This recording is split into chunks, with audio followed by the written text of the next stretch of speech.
রঘুপুর গ্রামের আরও ৩টে গ্রাম পরে রয়েছে হিজলপুর নামের একটি গ্রাম। সেখানকার কবিরাজ মশাই হচ্ছেন কালীচরণ বাবু। বেশ অনেক দূর পর্যন্ত তার নাম ডাক রয়েছে। আশেপাশের গ্রামের কারোর কোনো শরীর খারাপ হলে কালীচরণ বাবুরই ডাক পড়ে। এমনই একদিন উফ, হঠাৎ করে ঝড় বৃষ্টিটা কেন যে এলো! গাছের আমগুলো মনে হয় আর একটাও থাকবে না। কি হারে বাইরে বিদ্যুৎ চমকাচ্ছে, ঘরের ভিতরে থেকেও পিলেটা কেমন যেন চমকে চমকে উঠছে।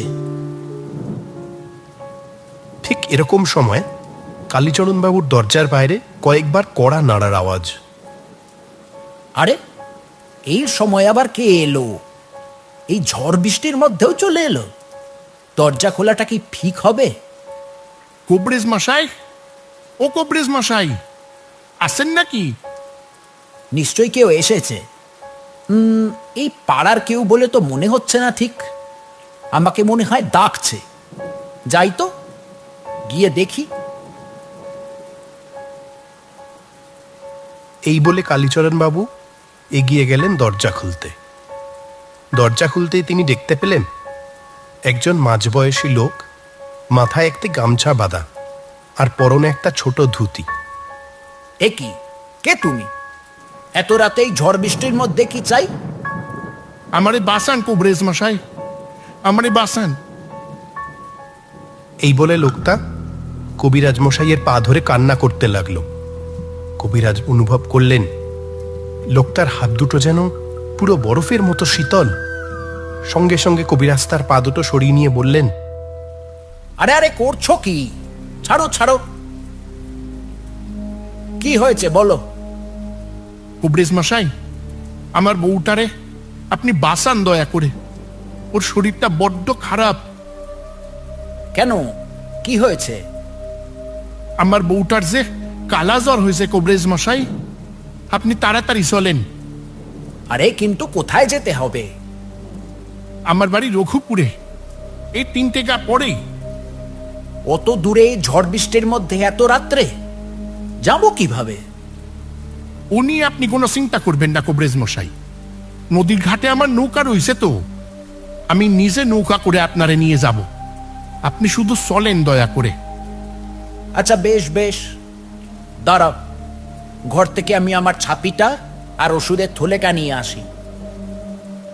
তারপর কালীচরণ বাবু তার ঘর থেকে একটি ছাতা নিয়ে আসলেন এবং সেই ঝড় বৃষ্টির মধ্যেই লোকটার সাথে যেতে লাগলেন তার বাড়িতে। চারিদিকে ঘুটঘুটে অন্ধকার আর সাথে অঝোরে বৃষ্টি।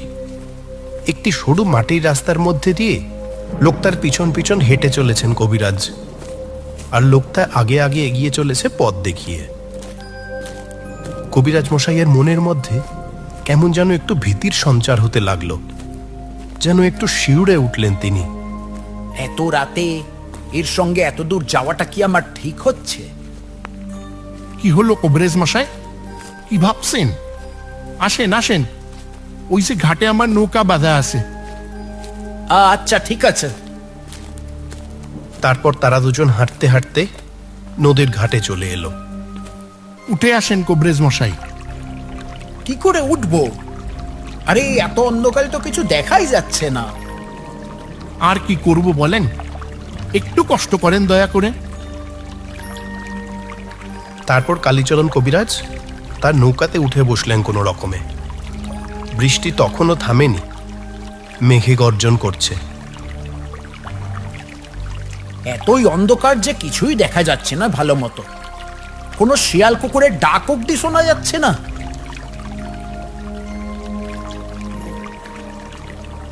ঠিক এমন সময় লোকটা বলে উঠল, কবরেজ মশাই, আমার আমার বউটা ভালো হয়ে যাবে তো? কিছু হবে না তোর? দেখো, আমি তোমার বউকে না দেখে তো কিছু বলতে পারবো না। তবে যদি কালা জ্বরটা খুব মারাত্মক হয়ে থাকে তাহলে হয়তো আমি বাঁচাতে পারবো না। এইরকম কথা বলবেন না কবরেজ মশাই।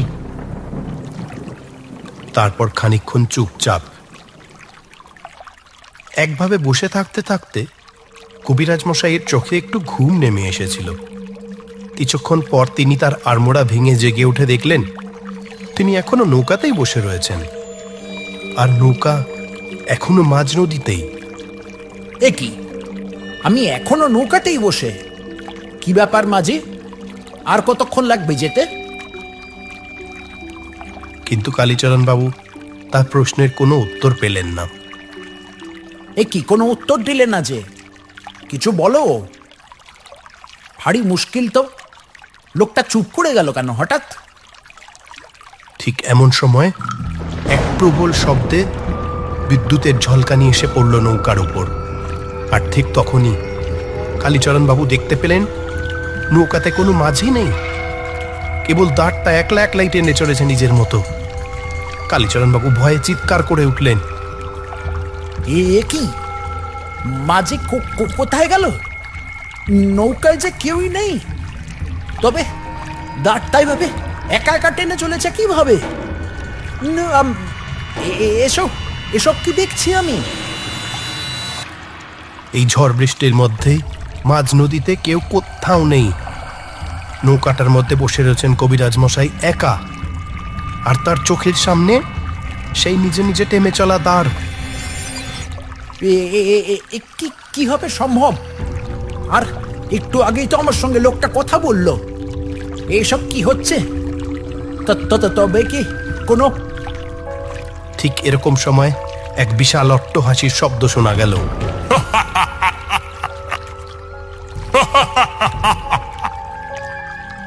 ঠিক কে কে এভাবে হাসছে?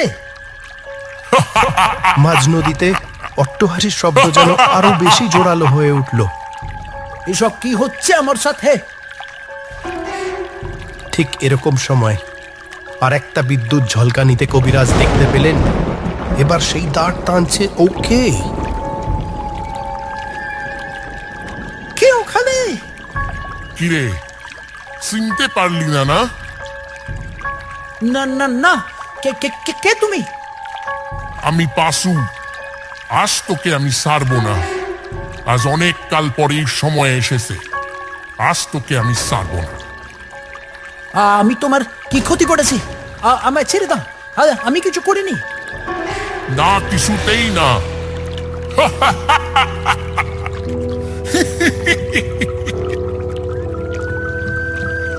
আতঙ্কে কালীচরণ বাবুর হৃৎপিণ্ডের কম্পন যেন দ্বিগুণ গতিতে বেড়ে গেল। তার সারা শরীর ঘামতে লাগলো। এরকম ঘটনার সম্মুখীন এর আগে তিনি কখনো হননি। তুই আমার মেয়েরে মেরেছিস। আমি তোরে ছাড়বো না, ছাড়বো না আমি তোরে। আমি? না না না, আমি তোমার মেয়েকে মারিনি।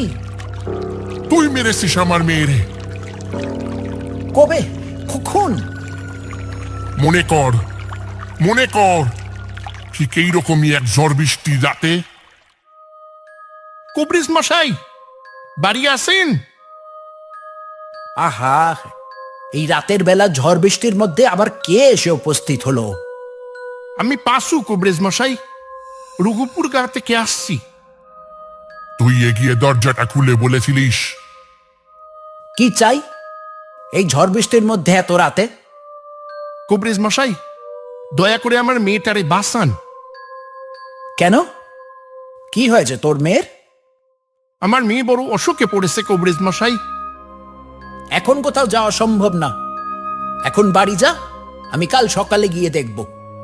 না না, কাল সকালে নয়, আপনি দয়া করে এখনই চলেন, নয়তো অনেক দেরি হয়ে যাবে। উফ, আচ্ছা, মুশকিলে পড়া গেল তো। ঠিক আছে, দাঁড়া।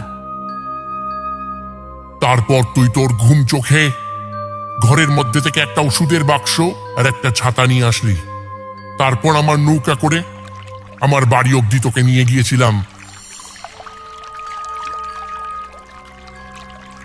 কিন্তু তুই আমার মেয়েটারে ভুল ওষুধ দিয়ে তাদের মেরে ফেলেছিস। না না, আমি মারিনি, মারিনি আমি। তুই মেরেছিস, তুই। তোকেও আজ আমি শেষ করে ফেলবো।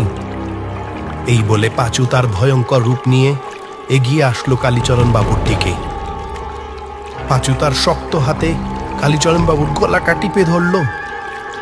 বাঁচাও! কে আছো? আমাকে বাঁচাও! কেউ তোরে বাঁচাতে আসবে না।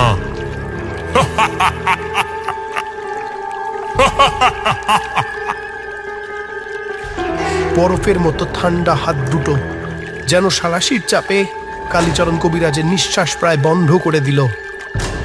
অবশেষে কালীচরণ বাবুর যখন একদম খারাপ অবস্থা, তখন পাঁচু তাকে ছুঁড়ে নদীর জলের মধ্যে ফেলে দেয়। আর তারপর পাঁচু এবং তার নৌকা মাঝ নদীতে কোথায় যেন মিলিয়ে যায়। এদিকে কালীচরণ কবিরাজ ততক্ষণে ওই গভীর জলে হাত পা ছুটতে ছুটতে একেবারে ক্লান্ত হয়ে পড়েছেন। আহ আহ আহ আর আর আর পারছি না। আহ যখন তিনি প্রায় মূর্ছা যাওয়ার মতো অবস্থায়, তখন দূর থেকে যেন একটি নৌকা ভেসে আসতে দেখলেন তিনি। আরে ওই মাঝ নদীতে কেউ একটা ডুবে যাচ্ছে বলে মনে হচ্ছে না? কে ওইখানে? দিনু মাঝি দ্রুত নৌকা চালিয়ে এগিয়ে গেল কবিরাজের কাছে। দিনু হিজলপুর গায়েরই জেলে। কবিরাজ মশাইকে দেখে সে তক্ষণই চিনতে পারল। এ কি কুবরেজ মশাই যে? কিন্তু আপনার এরম অবস্থা কে করলো? উঠে আসেন, উঠে আসেন, নৌকায় উঠে আসেন, আমার হাত দুটা ধরেন শক্ত করে। একটু ধাতস্থ হয়ে দম নিয়ে কালীচরণ বাবু সব খুলে বললেন দিনুকে। আপনি পাশু নৌকায় উঠেছিলেন? সে তো আজ প্রায় 7 বছর আগেই মারা গেছে। সেই যে ওর মেয়েটা মারা গেল, তারপর দিনুর বউটাও তো 6-7 মাস বাদে অন্য একটা লোকের সঙ্গে শহরে পালালো। আর পাঁচু বেচারা মনের দুঃখে আত্মহত্যা করলো। হয়তো আপনার ওপর প্রতিশোধ নেওয়ার জন্যই তার আত্মা এতদিন রয়ে গিয়েছিল। সত্যি আজ আমি অনেক বড় বিপদ থেকে বেঁচে গেছি। আসেন কবরেজ মশাই, আমি আপনারে আপনার বাড়ি অবধি পৌঁছে দিই।